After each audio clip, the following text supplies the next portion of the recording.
Movie की starting में हम जेनेट को देखते हैं जो एक पार्टी में है, वाइन पी रही थी। पार्टी में उसकी नजर टॉम से टकराती है। वो दोनों एक दूसरे को आंखों ही आंखों में इशारा करते हैं। नेक्स्ट सीन में वो दोनों बाथरूम में थे। वहां पर एक दूसरे को किस करते हैं और फिर इंटीमेट होते हैं। काफी देर बाथरूम में वो दोनों बंद ही थे। वहां पर आर्थर आता है और उसे बाथरूम यूज करना था, पर वो दोनों बाहर निकल का नाम ही नहीं लेते। इसके बाद हम देखते हैं कि आर्थर पार्टी में जाता है। वहां पर कैरन और वॉल से कहता है कि मुझे बाथरूम जाना था, पर कोई अंदर है और बहुत देर से वो बाहर नहीं आ रहे। कैरन और वैल उसे कहते हैं कि जरूर टॉम और जेनेट होंगे। उनकी हर बार की आदत है, वो हर बार ऐसा ही करते हैं। ये सुनकर आर्थर कहता है कि क्या उन दोनों की अभी अभी शादी हुई है। इस पर टॉम और जेनेट बताते हैं कि नहीं, लास्ट 14 ईयर्स से वो शादीशुदा है। ये सुनकर आर्थर को काफी अजीब लगता है कि शादी के इतने साल बाद भी वो इतना खुश कैसे रह सकता है। यही सारे वो बातें कर रहे थे। इतने में टॉम और जेनेट आ जाते हैं। कैरन और वैल उन दोनों से मिलते हैं। टॉम और जेनेट ने भी आर्थर को हेलो किया। इसके बाद टॉम और जेनेट पार्टी छोड़कर सबको बाय बोलकर वहां से चले जाते हैं। वो दोनों घर पर आए। घर पर भी एक दूसरे के साथ वो इंटीमेट होते हैं। हम उन दोनों को देख सकते हैं कि एक दूसरे के साथ वो बहुत खुश थे।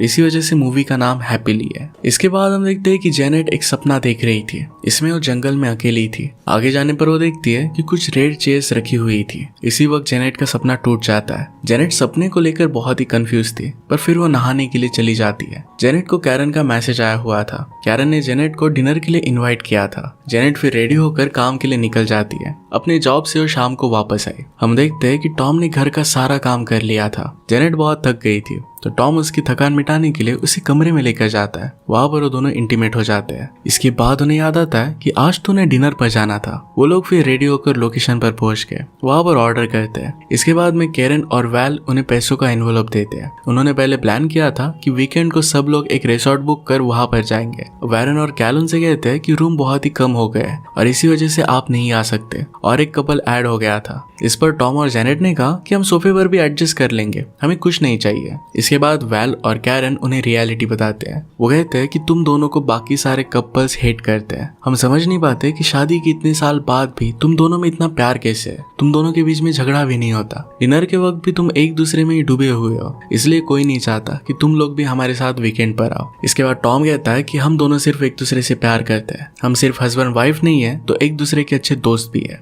इतना बोलकर वहां से वो चले जाते हैं। उस रात हम देखते हैं कि जेनेट को फिर से वही सपना आता है। इसमें रेड चेयर्स थे। इसके बाद वो जग जाती है और ऑफिस के लिए निकल रही थी। तभी उसके घर के सामने एक आदमी था। वो आदमी अपना नाम गुडमन बताता है। वो दोनों से कुछ टाइम मांगता है, उसे कुछ डिस्कस करना था। गुडमन कहता है कि तुम जैसा कपल बहुत ही रेयर है। इसी ग्लिच को मैं सॉल्व करने के लिए यहाँ पर आया हुआ हूँ। तुम्हारी शादी को इतने साल हो गए, पर फिर भी तुम में कोई भी झगड़ा नहीं है। लोग एक दूसरे से बहुत झगड़ते हैं। तुम दोनों जितना लोग इंटीमेट भी नहीं होते। एक दूसरे से तुम झगड़ते भी हो, फिर भी एक दूसरे को माफ कर देते हो। एक दूसरे में इतना प्यार सही नहीं है। इसी ग्लिच को मैं सॉल्व करना चाहता हूँ। वो गुडमन से पूछते हैं कि आखिर तुम चाहते क्या हो। गुडमन फिर एक ब्रीफकेस निकालता है। इसमें 2 इंजेक्शंस थे। वो कहता है कि तुम दोनों इन इंजेक्शन को ले लो, ये एक वैक्सीन है और इसे लेने के बाद तुम दोनों भी नॉर्मल कपल की तरह हो जाओगे। गुडमन इसके लिए उन्हें एक ब्लैंक चेक देता है। कहता है कि तुम्हें इस काम के लिए जितने भी पैसे चाहिए उतनी अमाउंट तुम यहाँ पर लिख सकते हो। वो कहता है कि मैंने कनेक्शंस बहुत ऊपर तक है। ये सब सुनकर टॉम पानी पीने के लिए जाता है।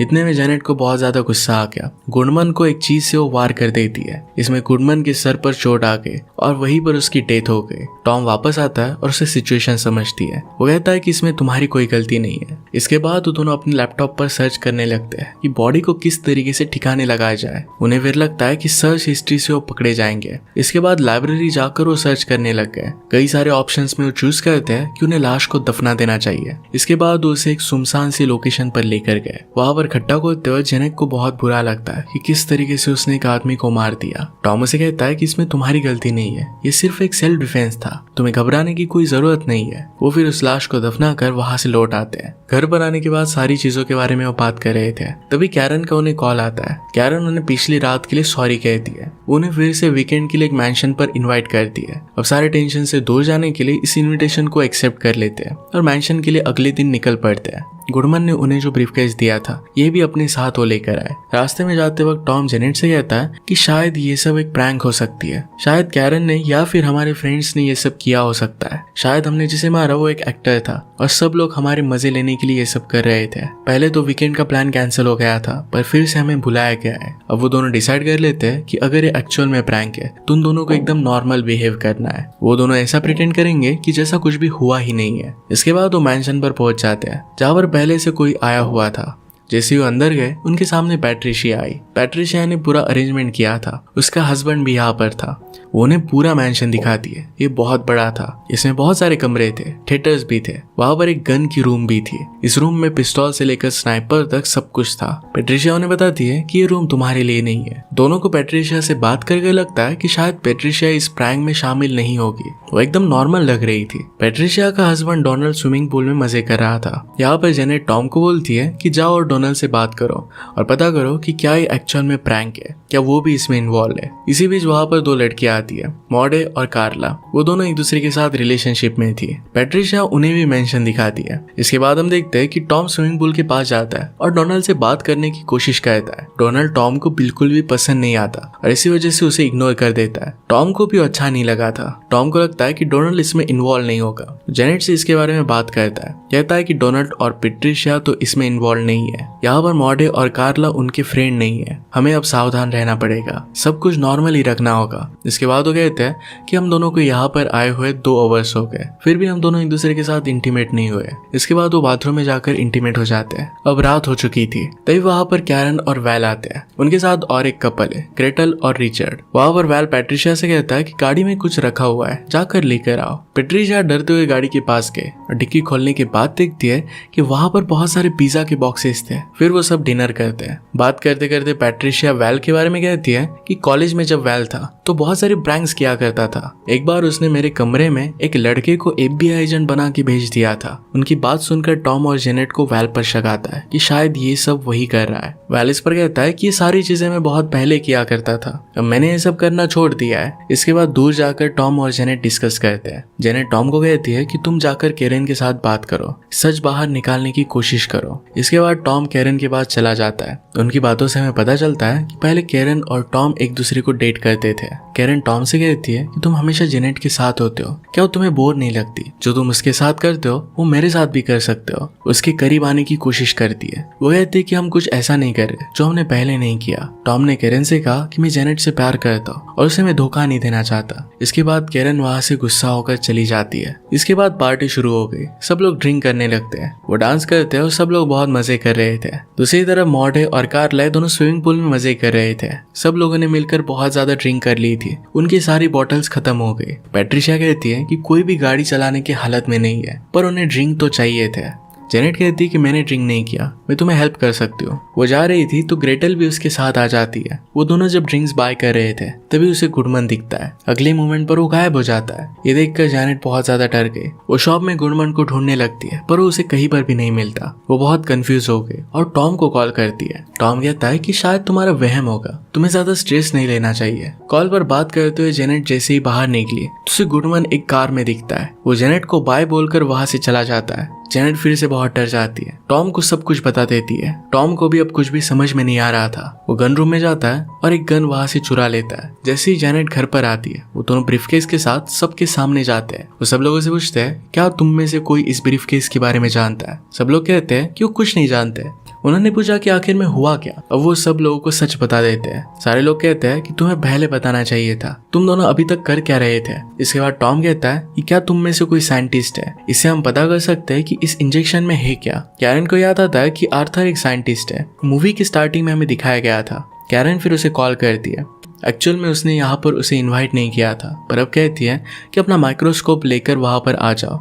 आर्थर तो पहले इसके लिए मना करता है क्योंकि वो गुस्सा था, पर फिर वो मान जाता है। कैरन उसे बहुत अच्छे से सॉरी कहती है। इसके बाद वो आने के लिए मान गया था। जेनेट कहती है कि हम सब लोगों को सो जाना चाहिए। डोनाल्ड कहता है कि तुम्हारे पीछे कोई पड़ा हुआ है और तुम सोना चाहती हो। इस पर पैट्रिशिया सबको कहती है कि मैंशन पूरी तरीके से सेफ है, चारों तरफ मोशन सेंसर लगाए हुए हैं, यहाँ पर कोई भी आ नहीं सकता। इसके बाद सब लोग सोने के लिए चले जाते हैं, पर फिर भी सब लोग डरे हुए थे कि रात में कुछ हो ना जाए। रात में सोते हुए अचानक से टॉम जग जाता है। वो बाथरूम में जाता है और अपने कमर पर देखता है। उसे लगता है कि किसी ने उसे इंजेक्शन लगाया है। उसने ब्रीफकेस को निकाला और इसे लेकर वो नीचे हॉल में जाता है। यहाँ पर वो देखता है कि एक सिरिंज खाली है। वो काफी परेशान हो जाता है। वो घबराने लगता है और उसके सामने अब कैरन थी जो उसे सीड्यूस करने की कोशिश करती है। टॉम अपने आप को कंट्रोल नहीं कर पाता और कैरन के साथ इंटीमेट होने लगता है। ये जब हो रहा था तो कैरन अपने रूम की टीवी से इन दोनों को देख सकती थी। ये देखकर उसे बहुत बुरा लगता है। जब टॉम कमरे में फिर से वापस आता है तो उसे कुछ भी नहीं कहती और सोने के लिए चली जाती है। अगले दिन टॉम को उसने जो किया इसके लिए बहुत बुरा लग रहा था। वो लिविंग रूम में आता है तो उसे गुडमन की तस्वीर दिखती है जो कल वहां पर नहीं थी। इसके बाद वो सीधा पैट्रिशिया के पास गया। उससे पूछता है कि ये घर तुम्हारे पास आया कैसे। पैट्रिशिया पहले कहती है कि मैंने इंटरनेट से ढूंढा था, पर इस आंसर से टॉम सेटिस्फाइड नहीं था। इसके बाद डोनाल्ड पैट्रिशिया को कहता है कि तुम अब सच बता दो। पैट्रिशिया उसे कहती है कि 6 वीक्स पहले मेरे हस्बैंड की जॉब चली गई, उन्हें रहने के लिए एक सस्ता घर चाहिए था। तभी उसके ऑफिस में काम करने वाला एक आदमी उसके पास आया। उसने कहा कि मेरे पास एक सस्ता घर है। डोनाल्ड और पैट्रिशिया लेकर फिर वहीं पर रहने लग गए। वीकेंड में थोड़े से पैसे कमाने के लिए उन लोगों ने सबको यहाँ पर इनवाइट किया था। ये सब सुनकर जैनेट गुडमन की फोटो उसे दिखाती है, पूछती है कि क्या ये वही आदमी है। पैट्रिशिया हाँ कहती है। और इसके बाद टॉम और जैनेट सबको बताते हैं कि ये सब गुडमन की चाल है, वो हमें कैमरे से देख सकता है। जितना जल्दी हो सके हमें यहाँ से निकल जाना चाहिए। जैसे वो मैंशन से निकल रहे थे तो देखते हैं कि दरवाजा बंद है। डोनाल्ड गेट के बाहर जाकर बाहर निकलने की कोशिश करता है, तभी उसे बहुत जोर से शॉक लगता है। वहीं पर नीचे गिर गया। पूरे घर के कंपाउंड को शॉक दिया गया था। सब लोग बहुत ही परेशान थे कि अब वो बाहर कैसे निकलेंगे। तभी वहां पर टॉम गुस्से में गन निकालता है। सब लोगों के मोबाइल बजने लग गए। सब लोगों का फोन हैक हो चुका था। उसमें लिखा था कि गो बैक इनसाइड, सब कुछ जल्दी खत्म हो जाएगा, घर में अंदर चले जाओ। जैसे ही जेनेट अंदर जाती है तो उसे रेड चेयर्स मिलती है जैसे उसने हमेशा सपने में देखा था। सब लोग वहां पर बैठ गए तो सोच रहे थे कि अब क्या होगा। इसके बाद एक आवाज आती है। आवाज कहती है कि तुम लोगों को अपने डीपेस्ट डार्केस्ट सीक्रेट्स बताने हैं। सबसे पहले जेनेट ने कहा कि कल कैरन मेरे हस्बैंड के साथ इंटीमेट हुई थी। टॉम कहता है कि कैरन ने मुझे नींद का इंजेक्शन दिया था और इसी वजह से ये सब हुआ। कैरन कहती है कि मैंने टॉम को इंजेक्शन तो दिया था पर इसमें कुछ भी केमिकल नहीं था, वो खाली था। ये सुनकर जेनेट को बहुत बुरा लगता है। टॉम भी बहुत शर्मिंदा फील करता है। अब वैल सीक्रेट बताते हुए कैरन से कहता है कि मुझे पता है कि तुम मुझे धोखा दे रही हो, मुझे बिलीव नहीं हो रहा। कैरन कहती है कि तुम बोलो ही मत, तुम अपने असिस्टेंट के साथ 3 साल से अफेयर कर रहे हो। उसे पता था कि वो गे है। इसके बाद कैरन सबसे पूछती है कि तुम लोगों में से गे है, इसके बारे में किस किस को पता था। सभी लोग अपना हाथ ऊपर करते हैं। इसके बाद पैट्रिशिया भी कबूल कर लेती है कि सिर्फ पैसों के लिए उसने टॉम और जेनेट को यहाँ पर बुलाया हुआ था। इसके बाद मॉड कहती है कि सब लोग झूठे हो। उसकी पार्टनर कार्ला ने कन्फेस किया कि वो भी कैरन के साथ इंटीमेट हुई थी।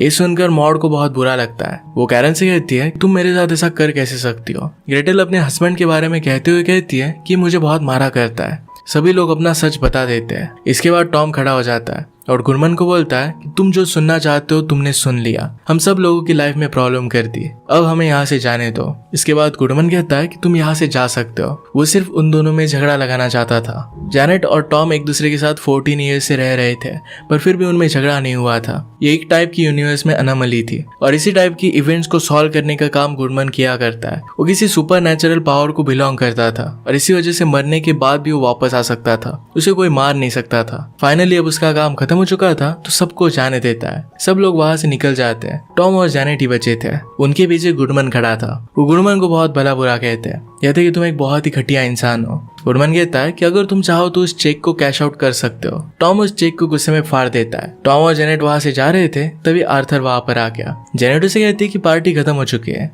इसके बाद वैल और कैरन की गाड़ी में ग्रेटल और रिचर्ड जा रहे थे। रिचर्ड वैल को गाड़ी रोकने के लिए कहता है, उसे वॉशरूम जाना था। जब रिचर्ड वॉशरूम में था तभी ग्रेटल उसे गोली मारकर मार डालती है। वो उसे काफी परेशान किया करता था, मारा करता था और इसी वजह से उसने उसे मार दिया। इसके बाद हम सबको देखते हैं कि जो गाड़ी में जाते हुए बहुत ही परेशान थे। एक दूसरे की सीक्रेट पता चलने के बाद उनमें झगड़े हुए थे। कुछ लोगों ने एक दूसरे को माफ भी कर दिया था। फिर हम जेनेट को देखते हैं जो अपने पास्ट के बारे में सोच रही थी। सैडनेस के साथ वो मुस्कुरा भी रही थी। जेनेट फिर इसके बाद एक सुनसान सी जगह पर गाड़ी रोक देती है। उनके बीच में झगड़ा हुआ था पर इसके बाद उन्होंने इसे सॉल्व भी किया था। फिर से एक दूसरे के साथ वो स्ट्रांगली प्यार करने लगते हैं। जेनेट ने उसे माफ कर दिया था। वो दोनों किस करते हैं और गाड़ी में फिर से इंटीमेट होने लगते हैं। इसी के साथ इस मूवी की एंडिंग हो जाती है। वो फिर से एक दूसरे के साथ खुश थे। अगर आपको एक्सप्लेनेशन अच्छा लगता है तो प्लीज लाइक और कमेंट जरूर कर दीजिएगा। बहुत सारी मूवीज लेकर आता रहता हूँ तो प्लीज चैनल को सब्सक्राइब कर दीजिए और बेल नोटिफिकेशन आइकन दबाना मत भूलिएगा। हम फिर से मिलेंगे और इन मूवी के साथ। तब तक के लिए थैंक यू और आप अपने आप का ख्याल रखिए।